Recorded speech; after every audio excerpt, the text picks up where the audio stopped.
నిన్న మొన్న నేను పాలమూరు యూనివర్సిటీకి పోయినా. పాలమూరు యూనివర్సిటీలో విద్యార్థులతో ముచ్చట పెట్టిన, ఏంది బీసీ ఉద్యమం ఏందని చెప్తే ఆ పిల్లలకు కూడా ఇంకా అక్కడ వరకు చేరనీయలే వీళ్ళు ఎవరు ఉద్యమాల్ని.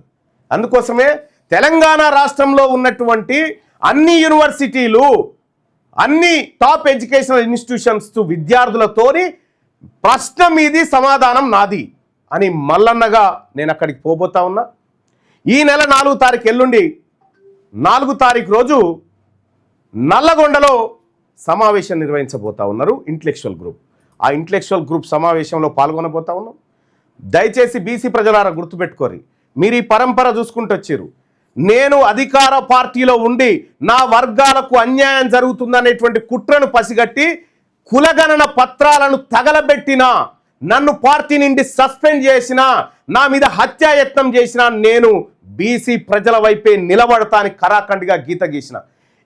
ఇన్ని సంవత్సరాల నుంచి మనమో దిక్కు చెప్తానే ఉన్నాం, మన శత్రువు ఎవడో చెప్తానే ఉన్నాము. మళ్ళా శత్రువే వచ్చి మన శిబిరంలో కూర్చొని మనకు ముచ్చట చెప్తా ఉంటే ఆహా ఎంత అద్భుతమైన మోసం ఇది! ఇంతకు మించిన మోసం ఉంటుందా?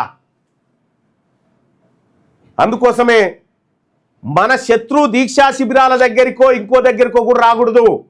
వాడు బీసీ వాడు కాదంటే కథమే, వారి ఎజెండా వేరే అయి ఉంటుంది. ప్యూర్గా బీసీల కోసం, బీసీల జాతుల కోసం, బీసీల అధికారం కోసం, ఆత్మగౌరవం కోసం మనం చేసుకోవాల్సిందే.